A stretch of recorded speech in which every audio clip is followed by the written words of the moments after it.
સુખ વિશે જ્યાં હેસિયતની બહાર બોલ્યો, સ્વપ્ન જુએ છે તરત અંધાર બોલ્યો. કોઈ ના માન્યું વધારે સાવ બગડ્યું, હા ઘણી વેળા થયું બેકાર બોલ્યો. મને ગમે છે કવિતાઓ લખી, હું લખી શકું છું. એ ક્યારે થયું? મારા કવિતા પ્રેમના મૂળમાં હિન્દી ફિલ્મના ગીતો છે, તો મને એ ગીતો સાંભળવામાં બહુ રસ પડે અને એના શબ્દોમાં વિશેષ રસ પડે કે આ શું ગવાય છે અને એનો અર્થ શું થાય છે. જીવન આખું પળે પળ ચૂકવી એ યાદની કિંમત, ઘણી મોંઘી પડી અમને પ્રથમ વરસાદની કિંમત.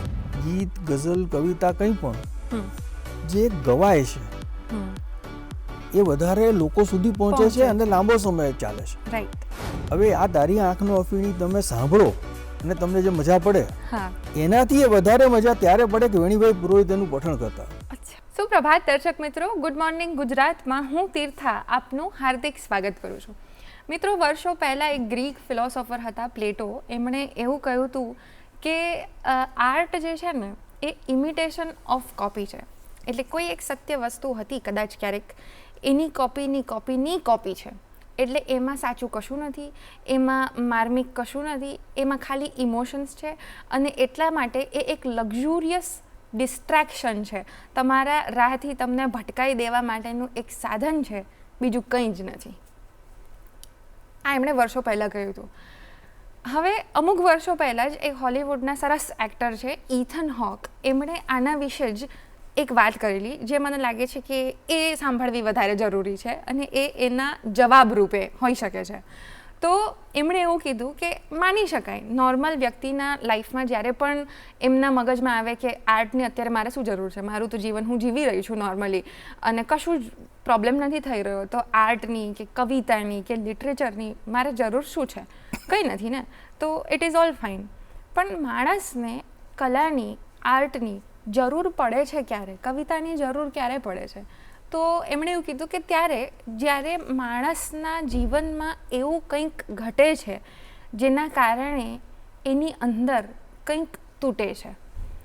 એટલે બહુ જ ગમતા સ્વજન કોઈક હોય, આપણા ફેમિલી મેમ્બરનું કોઈક હોય કે જેમનું અચાનક જ મૃત્યુ થઈ ગયું, અચાનક જ એ એબ્સન્સ આવી ગઈ છે તમારા જીવનમાં અને તમને ખબર નથી કે હું આ એબ્સન્સને શું કરું, આ મને જે ફીલ થઈ રહ્યું છે એને હું શું કરું.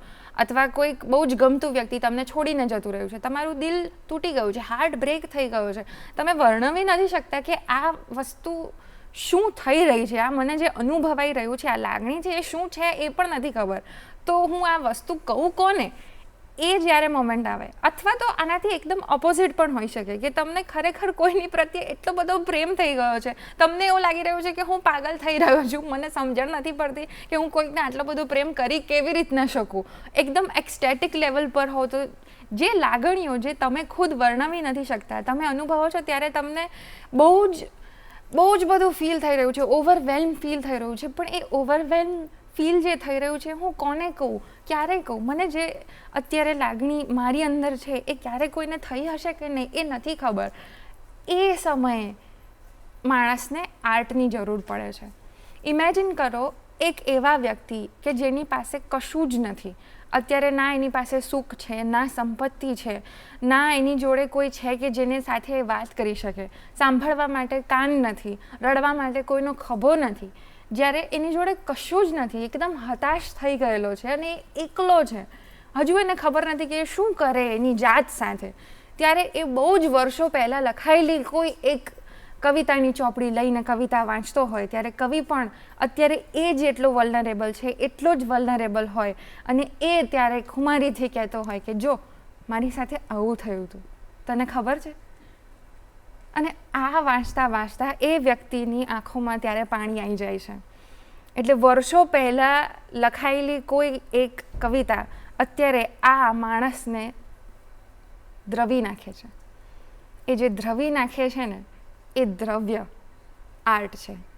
એ કોઈ લક્ઝુરિયસ ડિસ્ટ્રેક્શન નથી, એ મર્મ છે, એ દ્રવ્ય છે જેનાથી જીવન ચાલે છે, જેનાથી જીવન જીવી શકાય છે. એ હતાશ થઈ ગયેલો માણસ જેની પાસે કશું જ નહોતું આટલા વર્ષોથી, માણસોએ જ જેને તરછોડી મૂકેલો હોય એવા માણસની અંદર પણ જો માનવતા કોઈ વસ્તુ જીવાડી શકે છે તો એ છે આર્ટ, એ છે પોએટ્રી, એ છે કવિતા. અને એના માટે જ એ માનવતાને જીવંત રાખવા માટે જ કવિતાઓ જરૂરી છે, કવિઓ જરૂરી છે, એમના લખેલા શબ્દો જરૂરી છે અને આર્ટ જરૂરી છે.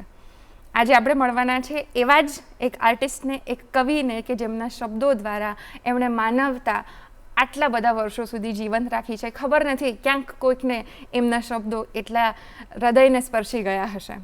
આજે આપણે જેમને મળવાના છે એમનું નામ છે હર્ષ બ્રહ્મભટ્ટ અને એમની સાથેની વાતચીત અને એમણે લખવાનું શરૂ કઈ રીતના કર્યું અને એમની સાથે જે જ્ઞાન છે સાહિત્ય વિશે, પોએટ્રી વિશે, ગઝલો વિશે, શેરો શાયરી વિશે આજે આપણે એપિસોડ કરવાના છે. તો ચાલો મારી સાથે સ્વાગત કરો. નમસ્તે સર. નમસ્તે. આજે તમને દૂરદર્શન પર આવીને કેવું લાગે છે?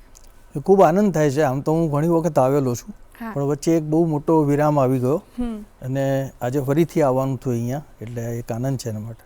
અમે પણ ખૂબ આનંદિત છે કે આજે તમે અમારી સાથે છો અને અમારો ગુડ મોર્નિંગ ગુજરાતનો કાર્યક્રમ છે. તો આજની તમારી સવાર કેવી છે? એકદમ સરસ. કારણ અહીંયા દૂરદર્શન પર આવવાનું હોય અને કવિતાની વાત કરવાની હોય તો સરસ જ હોય. તો એક કવિ તરીકે તમારી સવાર યુઝ્યુઅલી કેવી હોય છે એ અમે જાણી શકીએ? સવાર તો દરેક સામાન્ય વ્યક્તિની જે બી હોય એવી જ મારી હોય છે.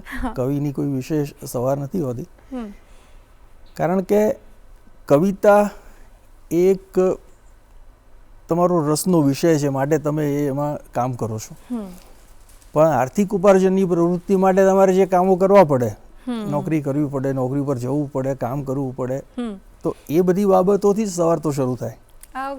એટલે કવિતા એના સમયે થાય, કામ એના સમયે થાય. અચ્છા, એટલે કોઈ સ્પેશિયલ સમય હોય છે કવિતાનો? સમય નથી હોતો, પણ કવિતા એવી વસ્તુ છે કે તમે કોઈ એમ કે નાહી ધોઈ તૈયાર થઈને જબ્બો પહેરીને બેસી જાઓ ને હું લખી નાખું, એવું તો થતું નથી હોતું. પણ જે વિચાર આવે, કોઈ એક અવલોકન હોય, એ ક્યાંક તમારા ચિત્તમાં ચોંટી ગયું હોય અને એ તમે ક્યાંક જોટ ડાઉન કરી રાખ્યું હોય, તો અનુકૂળતાએ કોઈક ચોક્કસ સમયે તમે એને એક્સપાન્ડ કરી શકો અને એની ઉપર પોએટ્રી થઈ શકે. રાઈટ. અને તમારા લાઈફમાં આ પોએટ્રી ક્યારે આવી હતી? એનો ફર્સ્ટ એન્કાઉન્ટર જો કોઈ હોય કે તમને ખ્યાલ આવ્યો કે મને ગમે છે કવિતાઓ લખવી, હું લખી શકું છું, એ ક્યારે થયું હતું? તમને થોડુંક આશ્ચર્ય થાય, પણ આના મૂળમાં, મારા કવિતા પ્રેમના મૂળમાં હિન્દી ફિલ્મના ગીતો છે. અચ્છા. તમને તો ખબર જ હશે કે એ વખતે જે 50s, 60s, 70sમાં જે ગીતકારો હતા, actually most of them were poets in their own right. ફિલ્મો માટે એક વધારે પૈસા મળે એ માટે એ લોકો ગીતો લખતા, પણ એ લોકો નિયમિતપણે કવિ સંમેલનોમાં, મુશાયરાઓમાં જતા, કવિતાઓ રજૂ કરતા અને લોકો એમને પોએટ તરીકે જ ઓળખતા. તો મને એ વખતે તો રેડિયો સિવાય બીજા કોઈ સાધનો હતા નહીં, તો મને એ ગીતો સાંભળવામાં બહુ રસ પડે અને એના શબ્દોમાં વિશેષ રસ પડે કે આ શું ગવાય છે અને એનો અર્થ શું થાય છે. તો એ બધું હું લખતો જઉં. તમને આશ્ચર્ય થશે કે મારી પાસે આજની તારીખે પણ એ વખતે લખાયેલા 4000થી વધારે ગીતો છે, મેં જાતે લખી લીધેલા રેડિયો ઉપરથી. અને એના ગીતકાર કોણ છે, સંગીતકાર કોણ છે, ગાયક કોણ છે, શબ્દો, અને એના દરેકે દરેક સરખા લાગતા શબ્દો વચ્ચે તફાવત શું છે. તમે એમ કહો કે કુરબત, ગુરબત, તુરબત, તો આમાં what is the difference between all this? It sound same. તો આ બધી પ્રક્રિયાઓમાંથી પસાર થવાથી મને ભાષા માટે એક ચોક્કસ લાગણી થઈ. આમ તો વિજ્ઞાનનો વિદ્યાર્થી છું, પણ મને ભાષા માટેનો લગાવ આ ગીતોને કારણે થયો અને કોલેજમાં પહોંચતા સુધીમાં મેં લખવાનું થોડું ચાલુ કરેલું. અને પહેલી જે રચના તો લખાઈ હતી એ એક ઉર્દુની નાની ગઝલ જેવું લખેલું મેં ત્યારે. હા. અને રાસબિહારી દેસાઈ અમારા પ્રોફેસર હતા ફિઝિક્સના. આઈ વોઝ વેરી હેપી કે આ સરસ લખાયું છે, પણ તમે ગુજરાતી પણ લખો. અને એ રીતે ધીમે ધીમે એમાં પ્રવેશ થયો. તો એ ઉર્દુ વાળી ગઝલ તમને અત્યારે યાદ હોઈ શકે? અત્યારે તો મને એક્ઝેક્ટ શબ્દો યાદ નથી એના, કારણ કે બહુ જ, અને એ કંઈ આપણે જેને પ્યોર ચોક્કસ મીટરમાં લખાયેલી ગઝલ કહીએ એવું તો નહીં બને. એક લખાયેલી, પ્રોપર રીતે લખાયેલી વસ્તુ હતી ખરી. વિષય એનો યાદ છે તમને? ના, વિષય તો હતો જેને કહે ને આપણે ઈશ્વરની જે ભક્તિ કે ઇબાદત જેને ઉર્દુમાં કહે છે, જે કરતા હોઈએ એના રેફરન્સમાં લખાયેલી એ ગઝલ હતી. અચ્છા. તો સૌથી પહેલાં એ જે તમે લખી હતી ત્યારે તો એઝ અ હોબી તમે લખી હતી? હા, બિલકુલ. કે કદાચ ક્યારેક એવું બની શકે કે આઈ એમ નોટ સેઇંગ ધીસ એ ખરાબ રીતના નથી કહેતી, પણ એવી એકાદ બે પોયમ તો કોઈ નોર્મલ વ્યક્તિઓ પણ લખતા હશે આખા લાઈફમાં, એક બે વાર તો એક બે પોયમ તો કદાચ કોઈ લખી જ શકતું હશે, પણ પછી આટલી બધી ગઝલો લખી, આટલી બધી કવિતાઓ લખવી, પુસ્તકો બહાર આવ્યા, તો એ તમારું ઇનર કોલિંગ છે એ તમને ક્યારે રિયલાઇઝ થયું? મને રિયલાઇઝ થયું, હું એકચ્યુઅલી કોલેજમાં જ હતો એ સમયે, અને ઘણા બધા મિત્રો એ વખતે મળતા, રાજેશ વ્યાસ મિસ્કિન છે, યોગેશ જોશી છે, બધા રાજેન્દ્રભાઈ છે, બધા, તો એમની સાથે આ બધા નેચરલી એ લોકો કવિ એટલે ચર્ચાઓ કવિતાની જ થાય, તો એને કારણે જે મને રસ પડ્યો આ વિષયમાં, તો એનું એક શાસ્ત્રીય સ્વરૂપ છે જે કવિતાનું, એ મેં સમજવાનો પ્રયત્ન કર્યો. જેમ કે તમે કહો કે સોનેટનું એક ચોક્કસ બંધારણ છે, કે ગીત તો એનું એક ચોક્કસ લય, એની રિધમ છે, ગઝલ તો એના છંદ છે, એમાં જે લખાતી હોય, તો એ બધામાંથી જ્યારે હું પસાર થયો એમની સાથેની ચર્ચાઓમાંથી, ત્યારે હું આ દિશામાં વધારે પ્રવૃત્ત થયો અને હું લખતો થયો. જોકે મેં પ્રયત્નપૂર્વક ક્યારેય લખ્યું નથી. મને કંઈક એવું લાગે કે નહીં આ વાત બરોબર છે, આની પર કંઈક લખાવવું જોઈએ, ત્યારે જ મેં લખ્યું હોય. મેં મારા ઘણા પુસ્તકોની પ્રસ્તાવનામાં લખ્યું છે કે મારા માટે, બીજાની મને નથી ખબર, કવિતા છે ને એની જે પ્રથમ પંક્તિ આવે ને તમારી, એ હંમેશા ઈશ્વર દત્ત હોય છે. એ તમારી પાસે આવે પંક્તિ, પછી તમે એની ઉપર તમારી બુદ્ધિ ક્ષમતા પ્રમાણે, તમારા જ્ઞાન પ્રમાણે બધી રીતે તમે એની પર કામ કરી શકો આગળ, પણ એ પહેલી પંક્તિ જે આવી એ તો ઈશ્વર તરફથી છે. એટલે એ પહેલા કોઈ એક પંક્તિ અથવા તમે કહ્યું કે વિષય એ તમને ઈશ્વરદત્ત હોય છે, તો એ આમ અંદરથી સ્પૃહા મને લાગે છે કે આ વાત છે, એની ઉપર કામ કરવું જોઈએ. ઓકે, તો એવા તમારા કોઈક ફેવરેટ વિષયો વિશે વાત કરી શકીએ? ઘણા બધા. તમે આ પુસ્તકો જો જોયા હશે તો તમને ખ્યાલ હશે કે લગભગ તમામ પ્રકારના વિષયો ઉપર કવિતાઓ લખી છે. એ કુદરતની હોય, પ્રકૃતિની હોય, સ્પિરિચ્યુઅલ હોય, ફિલોસોફિકલ હોય, કે પ્રણયની હોય, કે કંઈ પણ હોય, તો બધી અનેક પ્રકારની, કોઈ વિષય લગભગ બાકી નહીં રહ્યો હોય આ ગઝલોમાં. પણ છતાં મને ગમતો વિષય એ સબ્જેક્ટ મારો ફિલોસોફિકલ છે. મને હંમેશા કોઈ પણ ફિલોસોફિકલ બાબત હોય ને એ વધારે એટ્રેક્ટ કરે. ઓકે, તો ફિલોસોફી પરની તમારી કોઈ કવિતા અથવા ગઝલ જો અમને સંભળાવી શકો? હા, આખી ગઝલ તો નથી સંભળાવતો, પણ એના બે ત્રણ શેર કહી શકું. જેમ કે સુખ વિશે જ્યાં હેસિયતની બહાર બોલ્યો, સુખ વિશે જ્યાં હેસિયતની બહાર બોલ્યો, સ્વપ્ન જુએ છે તરત અંધાર બોલ્યો, કોઈ ના માન્યું વધારે સાવ બગડ્યું, હા ઘણી વેળા થયું બેકાર બોલ્યો, અને કેટલા વર્ષો ગયા એ ભૂસવામાં, ક્રોધમાં જે શબ્દ હું બે ચાર બોલ્યો, અને એક વેળા સાંભળ્યું મેં આત્માનું, એક વેળા સાંભળ્યું મેં આત્માનું, ત્યારથી વચ્ચે એ વારંવાર બોલ્યો, ત્યારથી વચ્ચે એ વારંવાર બોલ્યો. વાહ, એટલે તમને ફિલોસોફી પ્રત્યે વધારે મારું ઇન્ક્લિનેશન છે એના માટે. હા, અને બાકી એ સિવાય તમે ઘણા બધા પ્રેમ વિશે ને કુદરત વિશે ઘણી બધી વસ્તુઓ વિશે બધા વિષયો તો આવી જ જાય. અને બીજું કે કોઈ મેં પહેલા જ કહ્યું કે વિષય નક્કી કરીને કવિતા નથી લખવાની. એ વિષય માટે ક્યાંકથી કોઈક બાબત તમારા મગજમાં આવે છે, તમારા હૃદયમાં એને માટેની કોઈ એક ભાવ ઉત્પન્ન થાય છે, પછી એ કવિતામાં પરિણમે છે. એવું વિષય લઈને નથી. ઘણીવાર એવું પણ બને કે જેને કહેવાય ને કે પ્રકૃતિની જ ગઝલો 10, 15, 20 લખાઈ જાય, બીજા કોઈ વિષયની ન લખાય, એવું બને. અચ્છા, it all depends. It all depends. તો આમ યુઝ્યુઅલી તમને એ તો તમે કીધું કે starting point is not in your control. બિલકુલ. તો એ સિવાય પછી જે એક વખત વિષય આવી ગયો છે, તમે કહ્યું એમ પહેલી લીટી આવી ગઈ છે, તે પછીથી એને આખું ગઝલનું સ્વરૂપ આપવું, એ પ્રોસેસ વિશે અમને થોડું જણાવી શકો? એમાં એવું બનતું હોય છે કે આવી પ્રથમ પંક્તિ આવી પણ ગઈ, અને એક શેર માનો કે બની પણ ગયો, શરૂઆતનો મતલાનો શેર, પણ પછી બાકીના શેર લાંબા સમય સુધી ન આવે, એ એમ જ રહે. કેટલી ગઝલો એવી હોય કે જે એક જ, જેને કહેવાય ને, એક જ ફ્લોમાં તમે બેસો અને આખી ગઝલ લખાઈ જાય 10 મિનિટમાં, 15 મિનિટમાં. અને કેટલીક બાબતો એવી હોય કે જેમાં તમે એક શેર લખો, પછી મહિનો, 2 મહિનો, 4 મહિના, 6 મહિના સુધી કશું ના થાય એની ઉપર કામ, વળી પાછું એની સાથે ક્યાંકથી કનેક્ટ થાય વાત કોઈ રીતે, ત્યારે એ કામ ફરી ચાલુ થાય અને ગઝલ પૂરી થાય અને ક્યારેક ન પણ થાય, એમ જ રહે. હા બરાબર, એટલે આમ ઇન્ટરેસ્ટિંગ છે અને એનું પણ એ કોઈ બંધન નથી કે આ જ રીતે આમ નહીં. એટલે અમુક વખત અમુક બેસી રહી હોય, રાહ જોતી હોય ત્યાં સુધીમાં બીજી એક બે લખાઈ જાય અને પછી પાછી એના પર જઈને એ ક્યારેક સંપન્ન થઈ જાય ને એને ગઝલનું આકાર મળી જાય. ને બીજું શું છે, એક વસ્તુ મેં ખાસ મારે કહેવી જોઈતી હતી પહેલાં, કે ઘણા બધા વિષયો તો મને છે ને સરકારી કામકાજના સંદર્ભમાં મળ્યા. અચ્છા. કારણ કે હું તો સચિવાલયમાં હતો પહેલાં, અને ત્યાં આગળ એટલા હજારો લોકો આવતા હોય, એમના પ્રશ્નો હોય, એમની મુશ્કેલીઓ હોય, સાથી કર્મચારીઓ અધિકારીઓ હોય, એમની એક ચોક્કસ બાબતોનું આપણે અવલોકન કરતા હોઈએ, એ લોકો શું કરે છે એનું. તો આ બધા વિષયોમાંથી પણ ઘણી બધી કવિતાઓ લખાઈ છે, ઘણા શેર પણ લખાયા છે. તો એવું કંઈક અમને એક્ઝામ્પલ આપી શકો કે કિસ્સો જે સરકારીમાં થયો હોય? નહીં, એટલે હું દાખલા તરીકે કહું કે એક ગઝલ છે તો એમાં 2-3 શેર એવા આવે છે. જેમ કે આ એક એનો મતલાનો શેર છે કે જીવન આખું પડે પળ ચૂકવી એ યાદની કિંમત. જીવન આખું પડે ચૂકવી એ યાદની કિંમત, ઘણી મોંઘી પડી અમને પ્રથમ વરસાદની કિંમત. અને પછી જે વચ્ચે બધી આવા શેર છે, પણ આ જે હું જે કહી રહ્યો છું આ છે કે કેટલાક ડિઝોનેસ્ટ લોકો તો હોય જ છે દરેક સ્ટ્રક્ચરમાં, ગવર્મેન્ટમાં પણ છે જ એવા લોકો. તો એના સંદર્ભમાં શેર છે કે હતો એ કાલ લગ બેઘર, ન જાણે શું કર્યા ધંધા, અદાથી આજ એ પૂછે છે અમદાવાદની કિંમત. એની સામે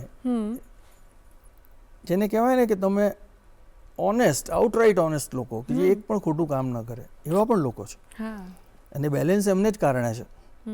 તો એમને માટેના 2 શેર હતા કે ખરીદી નહીં શકે કોઈ ખરા માણસની નિષ્ઠાને, ખરીદી નહીં શકે કોઈ ખરા માણસની નિષ્ઠાને, બધાની છોડ પૂછી જો જરા એકાદની કિંમત. અને રહ્યો છું હર્ષ કાયમ ભીડમાં ઘોંઘાટમાં એવો, હૃદયથી પણ વધુ લાગી હૃદયના સાદની કિંમત. તો આવી રીતે પણ વસ્તુઓ બનતી હોય છે. આ ખૂબ સુંદર. તમે અત્યારે હૃદયથી પણ વધુ હૃદયના સાદની કિંમત કે આપણને, તમારું હૃદય તમને દરેક વ્યક્તિને ખબર છે કે એનો આત્મા, એનું હૃદય એને શું કહે છે, પણ એને ફોલો કરવું એ એના હાથમાં છે, ન કરવું એ પણ એના હાથમાં છે. એટલે એની આખી જે એનું જીવતર જે ઘડાતું હોય છે એ આ જ બાબતોથી ઘડાય છે. એટલે હું વચ્ચે એ પૂછવાની જ હતી તમને પછી કે ઇન્સ્પિરેશનમાં તમે જુઓ તો કોઈક રિયલ લાઈફ ઇન્સિડન્ટ હોય છે જેના કારણે તમે લખો છો, તો આનું જ એક એક્ઝામ્પલ થઈ ગયું. પણ અલગ કોઈક વિષયો પર વાત કરીએ તો જેમ કે કુદરતની કે પ્રેમની કે હાર્ટ બ્રેકની વાત કરીએ, તો એવા વખતે પણ ઇન્સ્પિરેશન તમને પોતાની આવે છે કે પછી nature in it self is an inspiration? નહીં, બધા લોકો કહેતા હોય છે કે કવિતા લખવા માટે ઇન્સ્પિરેશનની જરૂર છે. હોઈ શકે છે, ઘણા લોકોને એવું હશે, પણ એ જરૂરી નથી. મેં તમને કહ્યું એમ કે કોઈ એક અવલોકન તમને એટલું સ્પર્શી જાય, કોઈ એક બાબત તમને એટલી સ્પર્શી જાય કે તમે એને કવિતામાં રૂપાંતરિત કર્યા વગર રહી જ ન શકો. એમાં કોઈ ઇન્સ્પિરેશનની જરૂર નથી અને એ કામ તમારે કરવું પણ જોઈએ. અચ્છા. કારણ કે કવિ તરીકેનું તમારું એ કર્તૃત્વ પણ છે, ફરજ પણ છે. બરાબર. સો હજી તમારી બીજી અમુક ગઝલો વિશે અને તમે જે રીતના લખો છો એના વિશે, તમારી જર્ની વિશે અમારે વાત કરવી છે, પણ હાલ સમય થઈ ગયો છે એક વિરામનો. તો દર્શક મિત્રો, મળીએ ગુડ મોર્નિંગ ગુજરાતમાં એક નાનકડા વિરામ બાદ. સુપ્રભાત દર્શક મિત્રો, ગુડ મોર્નિંગ ગુજરાતમાં વિરામ બાદ આપ સૌનું ફરીથી સ્વાગત છે. આજે આપણી સાથે છે કવિ અને ગઝલકાર હર્ષ બ્રહ્મભટ્ટ. એમની સાથેની આપણી જર્ની હવે કન્ટિન્યુ કરીએ. સર, તમે બહુ વિસ્તારપૂર્વક પહેલાં જણાવ્યું કે એ ફરજ બને છે એક કવિની કે જો એમની અંદર કોઈ એક સ્પૃહા આવી છે કે આ વિષય પર મારે કંઈક લખવું છે તો એમને લખવું જ જોઈએ અને એને એ આકાર આપવો જ જોઈએ. તો હવે વાત કરીએ કે કોઈ પણ ગઝલ જ્યારે રચાતી હોય છે અને એ પછી ક્યારેક વંચાતી હોય છે કે પુસ્તકમાંથી કોઈક લોકો વાંચતા હોય છે, ક્યારેક એ તમે જેમ હમણાં વાંચીને સંભળાવો છો એવી રીતના સંભળાતી હોય છે અને ક્યારેક ક્યારેક એનું ટ્રાન્સફોર્મેશન એક ગીતના ફોર્મમાં પણ થઈ જાય છે. Yes. તો ગઝલને સાચી રીતે માણવાની રીત જો હું પૂછું તો એ શું હોય, વાંચીને, સાંભળીને કે ગીતના ફોર્મમાં? એ છે ને એક કવિ કે ગઝલકાર ઉપર આધાર રાખે છે. ઓકે. કેટલાક કવિ કે ગઝલકાર એવા છે કે જેમની અદ્ભુત ગઝલો છે, હમ કલ્પના ના આવે એટલી સુંદર ગઝલો, હમ પણ એ પઠન કરે ને ત્યારે એ ગઝલો માર ખાઈ જાય. અચ્છા. પઠન એટલું સારું નથી. ઓકે. એની સામે બીજા કેટલા એવા કવિ ગઝલકારો છે હમ કે જેમનું પઠન અદ્ભુત છે, હમ એટલે એક સામાન્ય રચના પણ એક અદ્ભુત રચના તરીકે બહાર આવે. આ, અને એક વાત તો છે જ કે ગવાયેલી રચના હંમેશા વધારે લોકો સુધી પહોંચે અને એ લાંબા સમય સુધી ટકે. હા. પણ મેં કહ્યું ને એવી વાત છે, દાખલા તરીકે વેણીભાઈ પુરોહિત આપણા બહુ જાણીતા કવિ, બરોબર, તારી આંખનો અફીણીના કવિ. હવે આ તારી આંખનો અફીણી તમે સાંભળો અને તમને જે મજા પડે હા. એનાથી એ વધારે મજા ત્યારે પડે કે વેણીભાઈ પુરોહિત એનું પઠન કરતા હોય. અચ્છા. મુંબઈમાં આખું ઓડિયન્સ ઊભું થઈ જાય જ્યારે પઠન કરતા હોય. અરે વાહ. એટલે આ પણ એક તફાવત છે. એટલે it depends from ghazal to ghazal કે Yes, કઈ person to person rather. Person to person. Right. અને જે તમે કહ્યું કે તમે પહેલા શરૂઆત ઉર્દુ ગઝલોથી કર્યું હતું, પછી ધીમે ધીમે ગુજરાતીમાં પણ લખવું ના, છે. ઉર્દુ ગઝલોથી નહીં, પણ પહેલી જે રચના લખાઈ હતી એ ઉર્દુ હતી. એનું અચ્છા. એક બેકગ્રાઉન્ડ છે, આપણી પાસે સમય નથી એટલો, પણ હું જ્યાં રહેતો ને રેલવે કોલોની હતી, એની અંદર ઘણા બધા, there were 24 મુસ્લિમ ફેમિલીઝ. અચ્છા. ઓકે. તો એમની સાથેનું જે ઇન્ટરેક્શન હોય એને કારણે આ લેંગ્વેજ મેં પિકઅપ થઈ એ વખતે. Okay okay. તો એ તમે પણ કહી શકો છો કે અમને તો જાણવું ગમશે કે એ સ્પૃહા શું હતી કે જેનાથી તમને આ ઉર્દુ શબ્દો પણ જે તમને આકર્ષિત ના, ઉર્દુનું આ જ કારણ કે આ તમે જે તમારું એન્વાયરમેન્ટ છે જેની સાથે તમારે રહેવાનું છે મોટા ભાગનો સમય. હું તો ત્યારે લગભગ 5-6 વર્ષનો હોઈશ ત્યારે મારા પપ્પા અહીંયા આવેલા અને અમે લોકો એ કોલોનીમાં રહેતા. ઓકે. તો આ બધા મુસ્લિમ કુટુંબો હોય એ જે વાત કરે એમાં જે શબ્દો આવે એ બધા સ્વાભાવિક રીતે ઉર્દુના કે પર્શિયન શબ્દો આવે. આપણે સવાર કહીએ, લોકો ફજર કે, તો આ રીતે શબ્દો પિકઅપ થાય. આપણને ઉત્સુકતા થાય કે આ શું કહેવામાં આવે, અને પછી જ્યારે સમજો તો જ તમે એની સાથે વાત કરી શકો. એટલે આખી એક પ્રક્રિયા પણ છે એની પાછળ.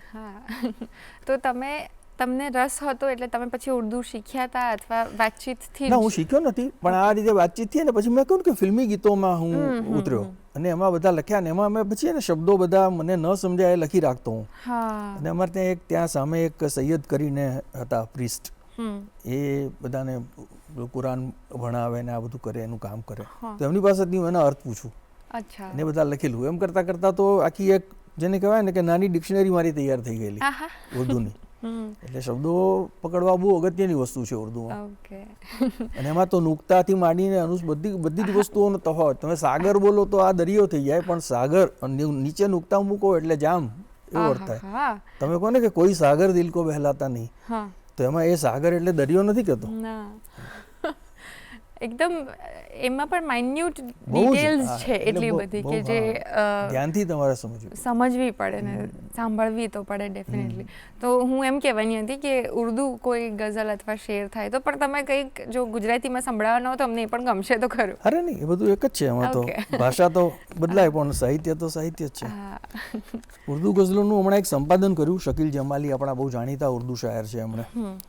તો એમણે જે ગઝલો પસંદ કરી મારી, મારા 6 ઉર્દુ સંગ્રહો છે, એમાંથી એમણે જે સિલેક્ટ કરી છે એમાંથી એક ગઝલ હું કહી શકું. બિલકુલ.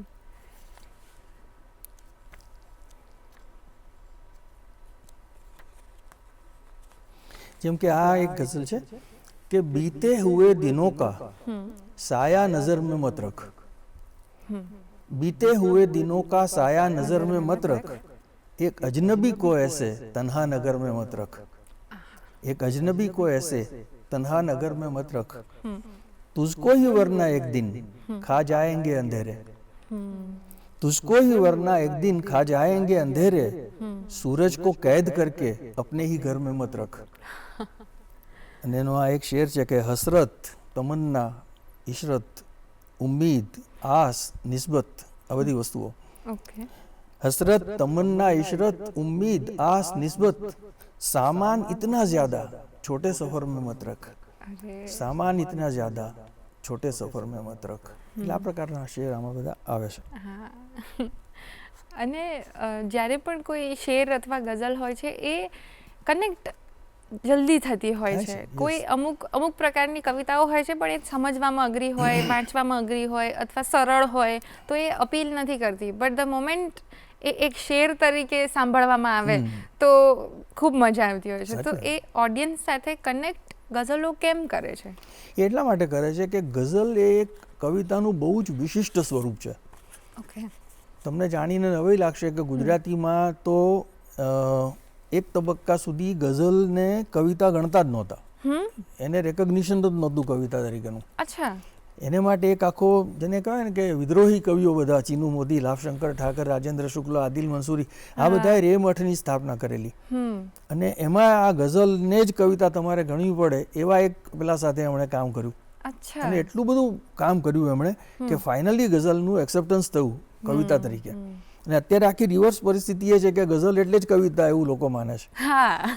તમે જુઓ અછાંદસ કવિતાઓ કોઈ બહુ ઓછી સાંભળવાનું પસંદ કરે, સોનેટ ઓછા સાંભળવાનું પસંદ કરે. બરોબર. તો એ એક એવા તબક્કાઓ પણ હતા. અચ્છા. કેમ એવું હતું એ તમે? એટલા માટે કે ગઝલ મૂળ તો ઈરાનથી આવેલી. અચ્છા. અને અહીંયા અને એક જેને કહેવાય ને કે ઉર્દુમાં જ માનો કે એની સ્વીકૃતિ હતી એવું હતું. ગુજરાતીમાં ગઝલ હોય ને એ હોય એવું તો માનવા જ તૈયાર નહીં. એટલે એ જે પદ છંદમાં, હા, એ બધું જ ચાલે, એ બધું જ યોગ્ય ગણાતું હતું ફોર. અને હવે ત્યારે ગઝલ જ કહેવાય છે કે ગઝલ જ કનેક્ટ કરી શકે છે. અને ગઝલની વાત કરીએ તો અમુક બહુ જ ફેમસ ટોપિક્સ છે કે પ્રેમના અને અથવા કોઈ પ્રેમી જનના કે એમના વિશેના. તો એ વિષય ઉપર પણ તમે લખ્યું જ છે. તો એ વિષય ઉપર લખવું તમારા માટે એ નેચરલી આવે છે કે પછી એને તમે એક્સપ્લોર કરી રહ્યા છો? એટલે આમ મારી પ્રકૃતિ અને મારો રસ આ બંનેને જો હું ધ્યાનમાં રાખું ને તો પ્રણયની ગઝલો મેં લખી નથી બહુ. જવલ્લે જ કોઈ લખી હોય. એટલે જેમ કે એક ગઝલ હતી કે અંગત જીવનની નોંધમાં જો કે લખી નહીં, કોણે કહ્યું કે એક ક્ષણો મારી હતી નહીં. તો આવું ક્યાંક રેર કેસમાં લખાઈ ગઈ હોય આવી ગઝલ. બાકી મેજર ફિલોસોફી છે કે આ પ્રકૃતિ છે કે બીજા વિષયો કોઈ પણ હોય, સામાજિક જીવનના કોઈ પણ વિષય હોય એની ઉપર લખાયું છે. કોઈ આમ ઇમોશન છે જે તમને ગમતો હોય છે કે જે તમે ગઝલોમાં એક્સપ્લોર કરતા હો છો? બિકોઝ ફિલોસોફી ને આ તો બધા વિષયો થઈ ગયા, પણ કોઈ એક ઇમોશન કે લોનલીનેસ કે હાર્ટબ્રેક અથવા હાર્ટબ્રેક તો નહીં કહી શકાય, પણ મને એકાંત અથવા એકલતા એ શબ્દ મને ગમે. એટલે મારો પહેલો સંગ્રહ ગુજરાતી હતો ને એનું નામ જ એકલતાની ભીડમાં આવ્યું હતું. એટલે એ વિષય મને ગમે. એના વિશે અમને કોઈ ગઝલ સંભળાવી શકો તો? એ અત્યારે તો મને કદાચ નહીં યાદ આવે એવું એક્ઝેક્ટલી. વાંધો નહીં. કોઈ બીજા વિષય, કોઈ બીજો ઇમોશન પણ જે તમને લાગતો હોય કે જે તમે શેર કરી શકો છો મારી સાથે? મેં તમને હમણાં કહ્યું કે આ સમાજ જીવનને લગતી જે વસ્તુઓ છે ને એ બહુ મહત્વની છે. અને એમાંથી જ કવિ પોતે મેસેજ આપી શકે છે. કોઈ કવિતા માત્ર મનોરંજનનું સાધન નથી, એમાં કોઈ મેસેજ પણ હોવો જોઈએ, એમાંથી કંઈક નિષ્પન્ન થવું જોઈએ.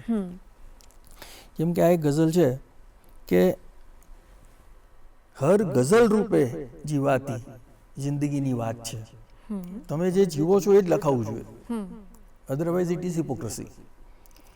હર ગઝલ રૂપે જીવાતી જિંદગીની વાત છે, સર્વ સુખ દુઃખ થી ભરી દીવાનગીની વાત છે.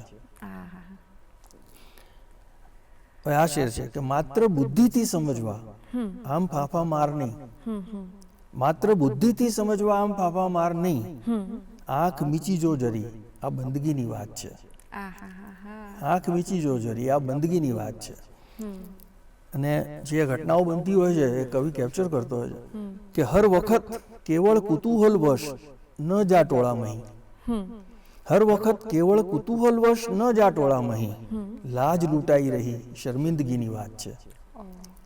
લાજ લૂંટાઈ રહી શર્મિંદગીની વાત છે. અને મહેલનો માણસ કદી સમજી શકે ના હર્ષ આ, મહેલનો માણસ કદી સમજી શકે ના હર્ષ આ, બાદશાહી તો ખરેખર સાદગીની વાત છે. વાહ. તો કવિ જે વસ્તુઓ કેપ્ચર કરે છે એ આ રીતે કવિતામાં મૂકે. કોઈ એવો ઇન્સિડન્ટ છે કે તમે એ ઇન્સિડન્ટ પણ કહી શકો ને પછી એના ઉપર એ લખેલી હોય એ કહી શકો, બંને અમને જો કહી શકો તો એવી કોઈ ગઝલ કે જેના પહેલાં એ તમે ઇન્સિડન્ટ કહો અમને કે શું થયું હતું જેના કારણે તમે એ ગઝલ લખી? મેં એક ગઝલ લખેલી કે ઘણા લોકો મંદિરે જા કરે રોજે અને ભગવાન આગળ ઊભા રહીને પ્રાર્થના કરે ને પાછા આવે ને, એમાં એમનું હૃદય કેટલું જોડાય છે ઈશ્વર સાથેનું એ તો એમને ખબર નથી હોતી. અને કેટલાક માણસો સાવ સરળતાથી ઈશ્વરની નજીક પહોંચી ગયા હોય એવી સ્થિતિમાં આવતા હોય. તો આ એક વિચાર હતો અને મેં આ બધું ઓબ્ઝર્વ પણ કરેલું અને અમારા કુટુંબમાં ઘણા બધા લોકો આ પ્રકારના હતા. તો ગઝલમાં મુદ્દો શું હોય છે કે દરેક શેર જે છે એ એક જ ભાવ વિશ્વનો નથી હોતો. એ તો મુસલસલ ગઝલ થાય કે જેમાં એક જ ભાવ ઉપર તમે લખતા હો, પણ અલગ અલગ શેર એમાં આવતા હોય અને એ વર્તમાન સાંપ્રત સ્થિતિને નિર્દિષ્ટ કરતા હોય.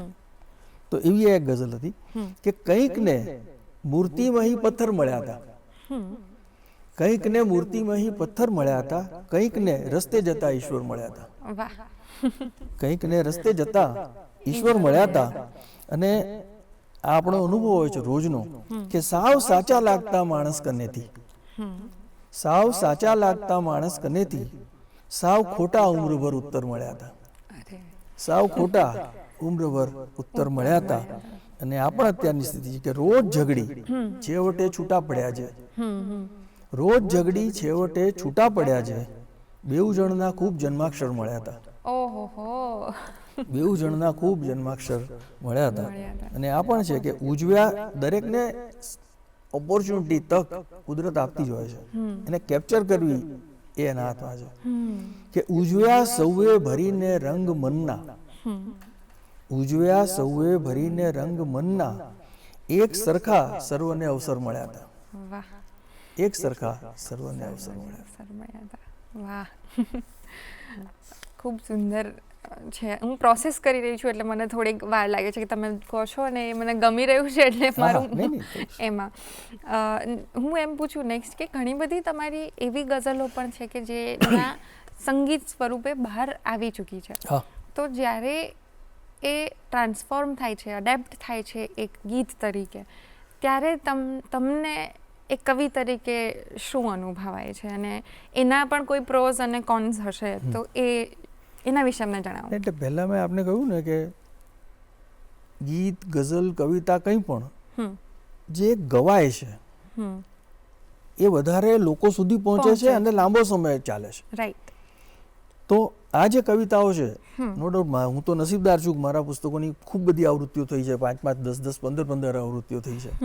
પણ બીજા કેટલાક કવિઓ એવા હોય કે જેમાં એ ન બનતું હોય, તો પુસ્તક લઈ, ખરીદી, વાંચી અને એ કવિતા સુધી પહોંચનારો વર્ગ બહુ મર્યાદિત છે. એની સામે ગવાયેલી કવિતાઓ ખૂબ લોકો સુધી પહોંચે.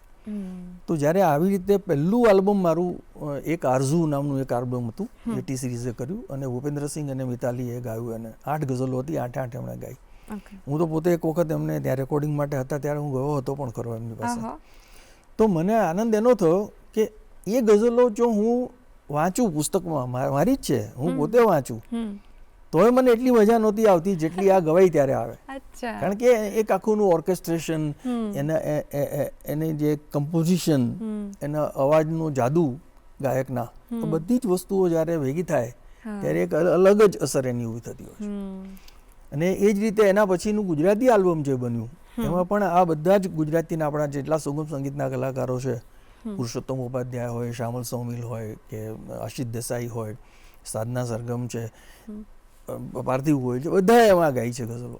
તો એ ગઝલો પણ જ્યારે મેં લખી કે હું વાંચું કવિ સંમેલનમાં, એના કરતાં અનેક ગણી અસર આ લોકોએ ગાઈ એમાંથી ઊભી થાય છે.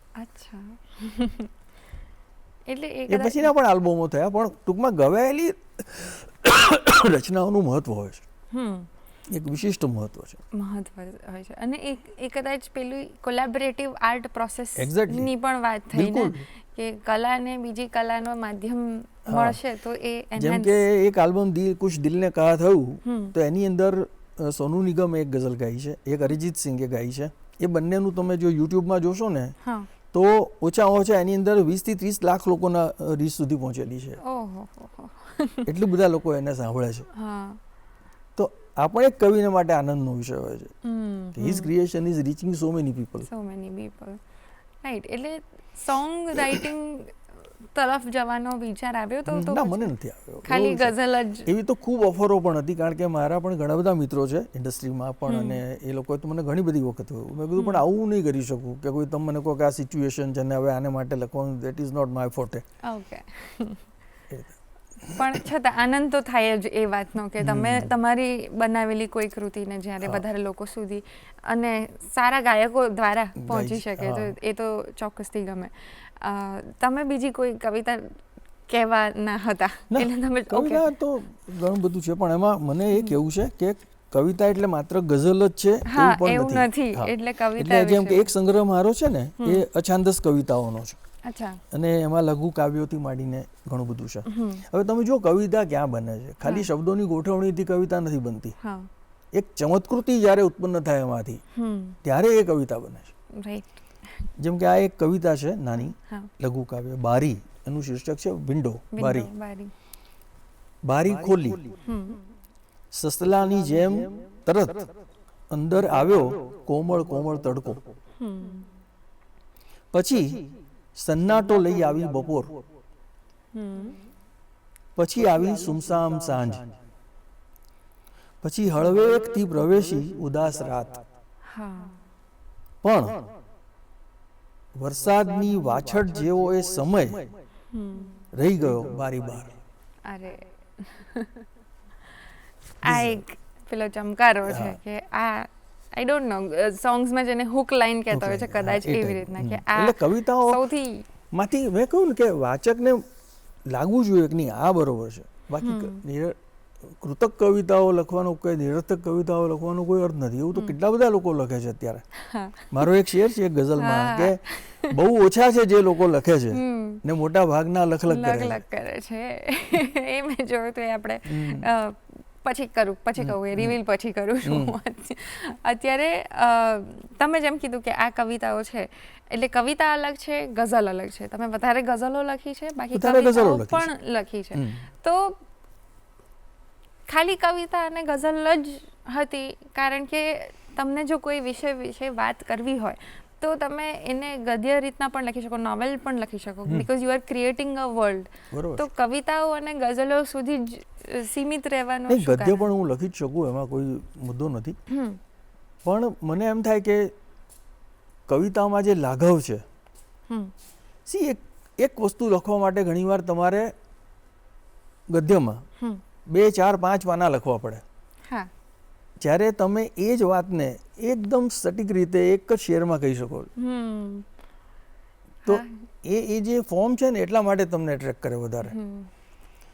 જેમ કે બશીર બદ્રનો એક શેર છે કે આજ સે મેં કોઈ ગલત મંજર ન દેખूंगा, હું કોઈ ખરાબ દ્રશ્ય આજથી નહીં જોઉં, क्योंकि मेरी नन्ही सी बेटी ने मेरी आंखों को बड़ी पाकीज़गी से चूमा है. આ વાત તમે લખવા બેસો ને તો 2-3 પાના જતા રહે. હા, એ જ મજા છે ને કે ઓછા શબ્દોમાં તમે વધારે ભાવ, વધારે લાગણીઓ કહી શકો. એમાં મજા છે. એ પેલું જે કદાચ પેલું નતું કહેતા કે છતાંય ગદ્ય સારી જ વસ્તુ છે. નવલકથાઓ, નવલિકાઓ આ બધું સરસ છે, લખતા હોય છે લોકો, પણ જેમાં એને વધારે રસ પડતો હોય એ કામ કરતા હોય. મેં સંપાદનો કર્યા ઘણા ગદ્યના. એવું નથી કે મેં ગદ્ય વિશે કંઈ વિચાર્યું જ નહીં, ઘણા કામો કર્યા. અને એમાં એક જે પુસ્તક છે ને ચંદ્રકાંત શેઠ, યોગેશ જોશી, હું અને ઉર્મિલા ઠાકર અમે લોકોએ કર્યું 20મી સદીની ગુજરાતી કાવ્ય મુદ્રા. એટલે 100 યર્સની પોએટ્રી, 1901 થી 2000. ઓક્સફર્ડની અંદર આ કામ થાય જ છે, કેટલીય સેન્ચુરીઝથી થાય છે એ કામ. તો અમે એ જ્યારે અમારા ધ્યાન ઉપર આવ્યું ત્યારે અમે નક્કી કર્યું કે આપણે ગુજરાતી પોએટ્રી માટે આ કામ કરીએ. અને અમે 1901 થી 2000 સુધીમાં જેટલા કવિઓએ લખ્યું છે એમાંથી સિલેક્ટેડ પોએમ્સ. અને કાવ્ય મુદ્રા એવો શબ્દ એટલા માટે રાખ્યો કે જે કવિ છે એનો ચહેરો ઉપસવો જોઈએ એમાંથી, કે રમેશ પારેખ એટલે આ, મનોજ ખંડેરિયા એટલે આ, એ રીતે.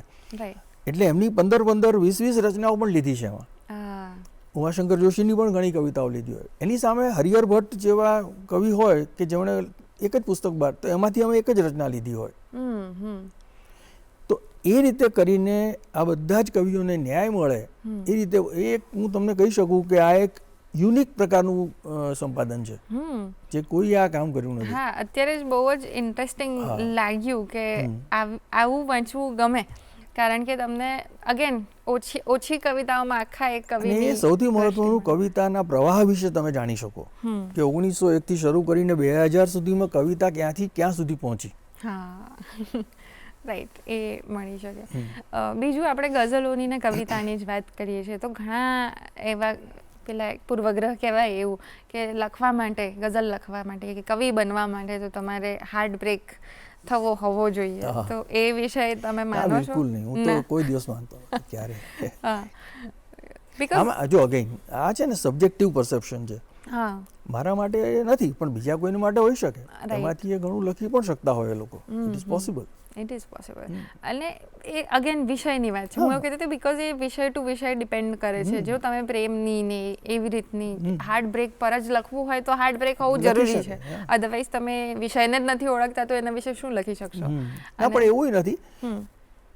જે માણસે કદી શરાબને હાથ પણ નથી લગાડ્યો એ લોકોએ મયખાના ઉપર ને શરાબ ઉપર હજારો શેર લખ્યા છે, હજારો કવિતાઓ લખી. એ બી એક છે કે તો એનું કારણ શું? કારણ એ છે કે એને ખબર છે કે આ વસ્તુ આ છે. એના વિશે જાણવું જરૂરી છે, એને અનુભવવું જરૂરી નથી, પરખવું જરૂરી છે. એટલે એ રીતે લખી શકાય. એટલે ડેફિનેટલી એ થઈ શકે. કોન્ટ્રાડિક્ટરી વસ્તુઓ છે આ બંને, પણ ગમે એવી વસ્તુઓ છે. બાકી અત્યારે જે યુથ છે, અત્યારે ઇંગ્લિશ સ્પીકિંગ કિડ્સ આવી રહ્યા છે, બધાનું તમે કેટલા સારા છો, તમારું પર્સનાલિટી કેટલી સારી છે એ જજ ઇંગ્લિશ સ્પીકિંગથી થાય છે. તો એ જમાનામાં હવે ઉર્દુ અને ગુજરાતી પોએટ્રી વિશે યુથને, બાળકોને, અગર આપણે યુથ જ, બાળકો બહુ નહીં, પણ કેવી રીતના તમે માનો છો કે અટ્રેક્ટ થઈ શકે? આ એક છે ને, નો ડાઉટ તમારું જે કહો છો એમાં એ ઇટ ઇઝ પાર્શિયલી ટ્રુ, પણ ખરેખર એવું નથી. કોઈ પણ પ્રજા જ્યારે પોતાની ભાષાને છોડી દે ને ત્યારે એ પ્રજાનો વિનાશ નિશ્ચિત છે. છે ને, એક વસ્તુ હું તમને કહું, ભર્તૃહરિએ એક શૃંગાર શતકમાં લખ્યું છે કે જે પ્રજા પોતાની મૂળ સંસ્કૃતિથી વિમુખ થઈ જાય છે, કલાથી વિમુખ થઈ જાય છે, એનો કાળક્રમે નાશ નિશ્ચિત છે. એનું ઉદાહરણ પણ આપણે આપી શકીએ સંસ્કૃત. સંસ્કૃત એક માત્ર ભાષા હતી આપણી વન્સ અપોન અ ટાઈમ, અને આજે એ ભાષા છે કે નહીં એ જ કોઈને ખબર નથી, કારણ કે આપણે એનાથી વિમુખ થતા ગયા. અત્યારે ગુજરાતી છોકરાઓ જાણે છે, ભણે છે, વાંચે છે, અને એવું નથી કે કોઈને સમજણ નથી પડતી, પણ આપણો આ એક મોટો પ્રોબ્લેમ એ છે એક પ્રજા તરીકેનો કે આપણે એવું માનીએ છીએ કે અંગ્રેજીમાં જો બોલીએ તો જ આપણો પ્રભાવ પડે, અને માત્ર એ કારણસર આપણે અંગ્રેજી બોલીએ છીએ. આપણને એમ લાગે છે કે ગુજરાતી બોલીએ તો આપણું કોઈ મહત્વ જ ન ગણાય. આ એક સૌથી મોટો ડ્રોબેક છે આપણો. એટલે એ માનસિકતા તોડવાની જરૂર છે. આપણે જ, કોઈ તોડવા નથી આવવાનું, આપણે જ તોડવાની. જેમ કે મારો દીકરો છે તો એને અમે લોકોએ ગુજરાતી માધ્યમમાં જ મૂકેલો સ્કૂલમાં, અને 12th સુધી ગુજરાતી માધ્યમમાં ભણે દિવાન બલુભાઈમાં, અને આગળ મેડિકલમાં ગયો 12th પછી. એ આજે કાર્ડિયોલોજિસ્ટ છે. અને ઇંગ્લિશ, અને આ તો હું કંઈ વખાણ કરવા માટે નથી કહેતો, પણ તમે 10 મિનિટ વાત કરો ને તમને થાય કે આના જેટલું સારું અંગ્રેજી મેં સાંભળ્યું જ નથી આજ સુધી. He is so fluent in English. Right. English has to be studied as a language. For that you need not study in English medium. આ વાત છે. બહુ જ સરસ વાક્ય તમે કીધું કે હું પોતે ગુજરાતી માધ્યમમાં ભણેલો છું. હા, તો ઇટ ડઝન્ટ મીન કે અંગ્રેજી મને નથી આવડતું. રાઈટ, એ છે. અને અત્યારે એક પ્રોબ્લેમ એ થઈ રહ્યો છે કે હું ઇંગ્લિશ મીડિયમમાં ભણી હતી, પણ અમારી સ્કૂલમાં ગુજરાતી અને હિન્દી વિષયો તરીકે ભણાવવામાં આવતા જ હતા, અને એ કમ્પલસરી હતા, અને અમે ભણ્યા જ છે. હવે ઉલટું એ થઈ રહ્યું છે કે તમે કોઈ પણ બીજી ભાષામાં બોલી પણ ન શકો, સ્કૂલમાં ફાઇન લેવામાં આવે છે. એ મને લાગે છે કે જો જ્યારથી શિક્ષણનું કોમર્શિયલાઇઝેશન થયું ને ત્યારથી જ આ બધી મુશ્કેલીઓ ઊભી થઈ છે. બાકી જે પહેલા શાળાઓ હતી તો જે એકચ્યુઅલી જેને મહાજનો કે શ્રેષ્ઠીઓ કે એ લોકો શાળાઓ ચલાવતા, અને એમને પૈસા મેળવવાના નહોતા એમાંથી, એમણે પ્રજાને આપવાનું હતું આ શિક્ષણના સ્વરૂપે. રાઈટ, એ તો એટલે એ આવા કોઈ ઇમ્પોઝિશન્સ મૂકે જ નહીં ત્યાં. બરાબર છે.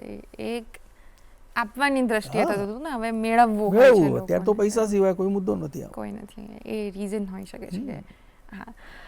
અને તમે જેવું કહ્યું એમાં એક નાનો મુદ્દો ઉમેરું કે ગુજરાતી તરફ આકર્ષવા તો નહીં કહેવાય, પણ ગુજરાતી તરફ લાવવા, આ પેઢીને લાવવી, એને માટે હું એક પ્રયાસ અત્યારે મેં ચાલુ કર્યો. હું ગવર્મેન્ટમાંથી રિટાયર થયો પછી મેં એક સદા સર્વદા કવિતા એવો એક કાર્યક્રમ હું કરું છું દર મહિનાના પહેલા રવિવારે સાહિત્ય પરિષદના હોલમાં. 5મી એપ્રિલે એનો જે છેલ્લો કાર્યક્રમ હમણાં થયો એ 115મો કાર્યક્રમ હતો. અને એમાં તમે આવો અને તમે જુઓ કે ઓડિયન્સમાં કેટલા યંગ છોકરાઓ આવે છે ને એમને એટલી મજા આવે છે. જવાહર બક્ષીને સાંભળીને પણ મજા પડે એમને, ઉદયન ઠક્કરને સાંભળીને પણ મજા પડે, સમજવા પ્રયત્ન કરે. તો એ પણ એક પ્રયાસ થવો જરૂરી છે. જે એન્જિનિયરિંગ કોલેજના છોકરાઓ છે તો એ લોકો સાહિત્ય સરિતા કાર્યક્રમ દર વર્ષે કરે છે. એ બી છે. એટલે જે કરવા વાળા છે, જેમને ઈચ્છા છે, રસ છે, તો કરવાના જ છે. જે નથી એમને આપણે કોઈક ના કોઈક રીતે જોડવા જોઈએ. ધીરે ધીરે એ પણ થશે કદાચ. માત્ર બ્લેમ કરવાથી પ્રશ્ન કશું નથી થવાનું. વાત સાચી છે. એ તો આપણે પર જ છે ને, મારે જે કરવું પડશે કે એ મારે વાંચવી પડશે ગુજરાતી ચોપડીઓ વધારે. ટુવર્ડ્સ ધી એન્ડ અમે જ્યારે જઈએ છીએ ને તો એક રેપિડ ફાયર રાઉન્ડ જેવું કરતા હોઈએ છીએ, પણ આમાં આજે બિકોઝ તમે છો તો અમે ફિનિશ ધ લિરિક વાળી ગેમ કરી છે.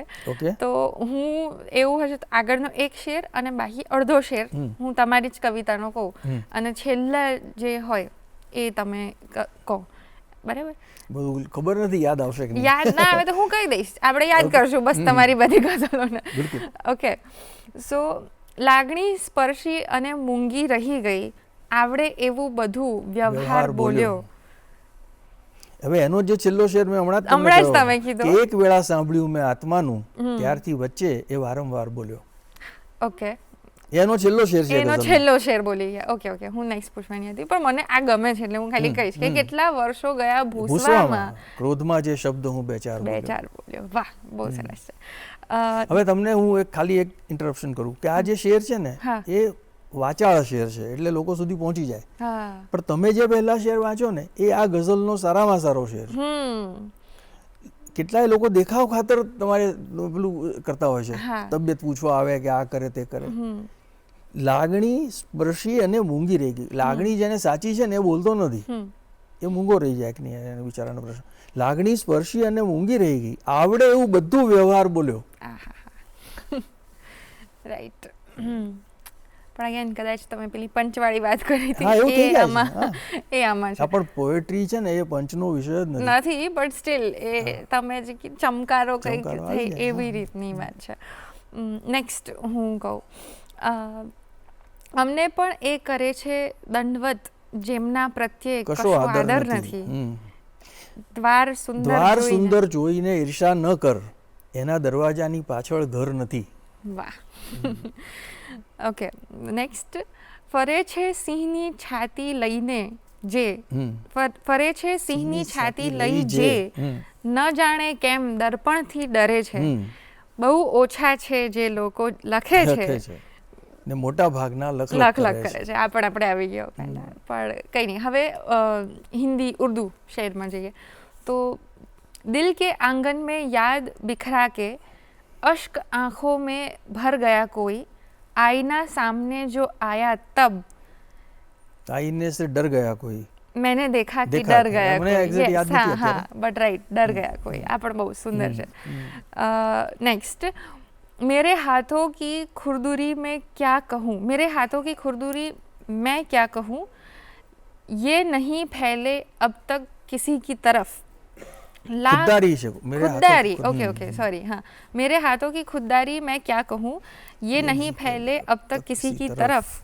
लाख सजदे किए कि दुआएं कई, लाख सजदे किए कि दुआएं कई, ના એ નથી યાદ. फिर भी दिल ने હશે, फिर भी दिल न झुક. આમાં કેવું થાય છે કે જે ગઝલો લખાઈ હોય ને પછી તમે એને ઘણીવાર રિસાઇટ કરી હોય ક્યાંક સંમેલનોમાં બધાને, તો એ મોટે ભાગે યાદ રહી જાય. પણ પછી લખાયા પછી બહુ વખત રિસાઇટ ના થઈ હોય તો એ તમારે રિફર જોઈ જ પડે એને. હા, નો પ્રોબ્લેમ. કેમ કે આ સજદાનો શબ્દ છે ને હવે આવ્યો ને એવો હસરત ભરી નજર સે वो देखता है मुझको, હા कुछ बोलता नहीं है बस सोचता है मुझको. Yes. એમાં એક શેર આવે છે હા કે उसको मैं मांगता हूँ सजदे में सर झुका के, હા उसको मैं मांगता हूँ सजदे में सर झुका के, दस्ते दुआ उठा के वो मांगता है मुझको. રા યસ યસ, બસ આ જ હતો મારો એકચ્યુઅલી આ જ શેર હતો જે નેક્સ્ટ હોવાનો હતો અને તમે એ જ કહી દીધો. So thank you so much, મજા પડી તમારી સાથે તમારી સાથે વાત કરીને પણ મજા પડી. Good. Thank you so much. અમારા શો પર આવ્યા, આટલી બધી ગઝલો કવિતાઓ વિશે અમને વાત કરી અને રમ્યા અમારી સાથે આ નાનકડી ગેમ અને તમારી જર્ની અમારી સાથે શેર કરવા બદલ ખૂબ ખૂબ આભાર. મારે પણ આનંદનો વિષય છે. Thank you so much sir. Thank you. તો દર્શક મિત્રો, તમને આજનો એપિસોડ કેવો લાગ્યો? તમને ગમ્યો આજનો એપિસોડ? ઓબ્વિયસલી શેરો શાયરી કરવાની મજા આવી હોય તો તમે અમને લખીને જણાવજો કે આ એપિસોડ તમને કેવો લાગ્યો છે. અમારું ઈમેલ આઈડી છે goodmorninggujratshow@gmail.com પર, જ્યાં તમે તમારા રિવ્યૂઝ, સજેશન્સ કે કોઈ ગેસ્ટ રિક્વેસ્ટ હોય તો એ પણ મોકલી શકો છો. અમે એને ચોક્કસથી આવકારીશું.